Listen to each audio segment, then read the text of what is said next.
welcome back to the channel. I hope you guys are having a good one. We're gonna go ahead and get right into today's video, which is the 5 things that I absolutely hate about the all-new CRF250R. So starting out with the first thing is the seat. This thing is rock hard. It's not comfortable. It's not shaped in a way that's comfortable. Unless you are standing up the entire time you're riding this bike, it's horrible. The seat just might as well not be there. It's rock solid, and I get that it's a race bike and you're supposed to be in an aggressive racing position when you're riding this bike, but let's be honest, a lot of people buy these bikes to just ride around the farm, go trail riding, do other stuff. Even if you're just sitting on the bike waiting for a race to start, the seat is freaking uncomfortable and it just hurts, honestly. The material is just rock hard. It's the absolute most uncomfortable dirt bike seat I've ever sat on in my life. I've had many race bikes over the years. They're all aggressive styles of bikes, but this by far is the most uncomfortable seat. Moving into the next thing that I absolutely hate about this bike is more of just a disappointing thing. Usually Hondas come with an oil dipstick, which set Honda apart from all the other bikes because none of the other ones did, but they got rid of it. So now it's just a little fill hole here. They used to have a fill hole and a dipstick so you could check the level of your oil along with how the oil was looking. They do have a little sight glass down there. It's hard to see. You can take a look at what the level's at and all that good stuff, but that was one of the coolest features about the Honda is that they did have a dipstick. I don't know why they got rid of them, but that's definitely something I don't like. Moving into the next thing that I hate about this bike is they switched to a Pirelli tire. It's the Scorpion MX32. It's a much thinner, lighter tire than what has come on previous years, which I'm pretty sure was a Dunlop MX52. I can't remember exactly, but Dunlop MX52s are the tires I've always ran. This is an incredibly thin and light tire, and it does not hold up near as good as the other tires that came on these bikes. If you buy this bike and you do anything other than ride on perfectly soft, groomed dirt, you're going to be replacing this back tire fairly quickly. This thing just does not have good traction like in the yard or on trails either. It seems to just spin the tire in a lot of situations, which is frustrating. I have had the bike on track and it did pretty well, but I still felt like I was struggling with traction, and I'm going to blame most of that on the back tire. If I were you, I would plan on switching out the back tire. Moving into the next thing that I hate about this bike is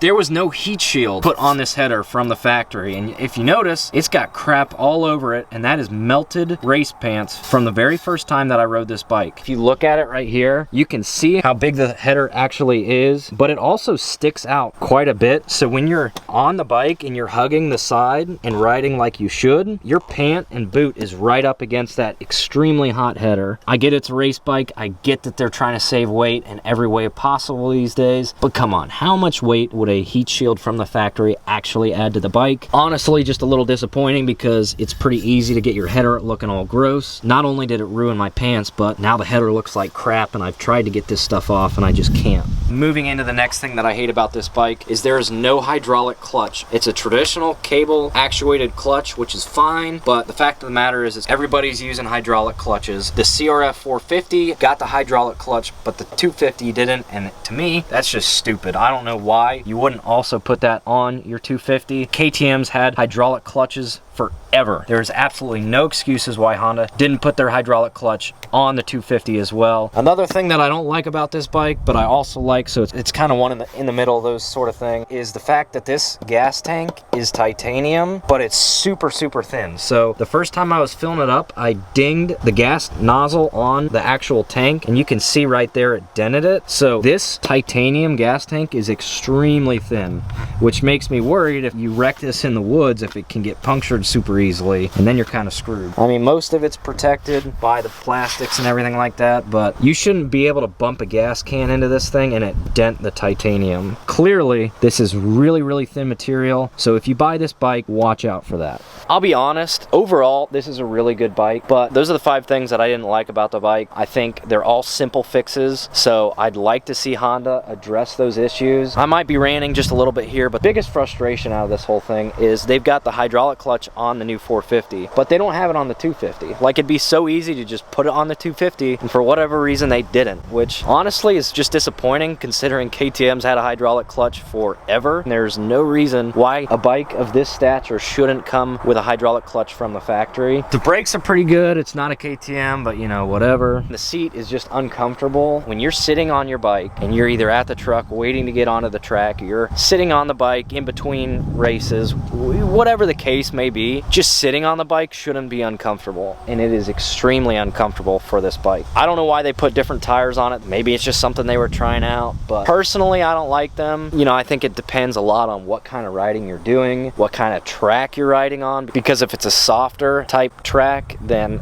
these tires are going to be fine. But if it's a hard pack or just rougher track, then these tires are going to struggle a little bit. You're going to wear through them quicker, and you're not going to have as good of traction. I really don't know why they got rid of the dipstick. That was a Honda staple. You know, you got a Honda and it came with the dipstick situation, so that just made everything easier. It wouldn't make sense that they got rid of it for weight purposes. So if you guys know why they did that, maybe let me know in the comments down below. It just seems like a really strange thing for them to just get rid of all of a sudden. Alrighty guys, we just got to the track. Unfortunately, the main track is closed, so we're going to be ripping the side track here, and then they got a hill track over here that just got tilled up. So we got the CRF250R, the KX450.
Man, this thing's running good.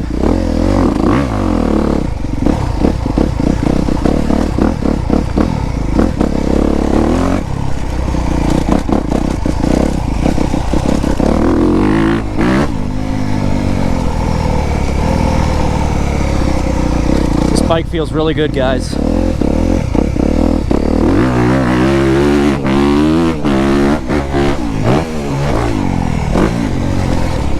Over jumped that one a little bit.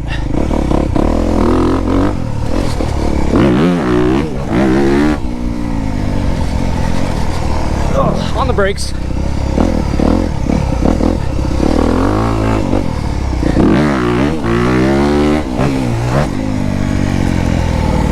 Whew.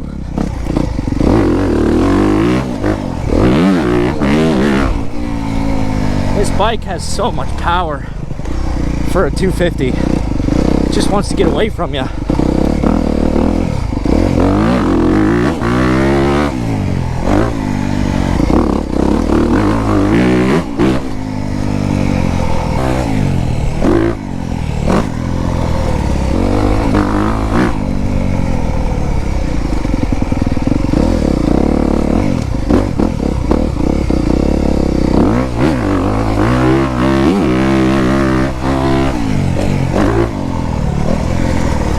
This thing is running top notch.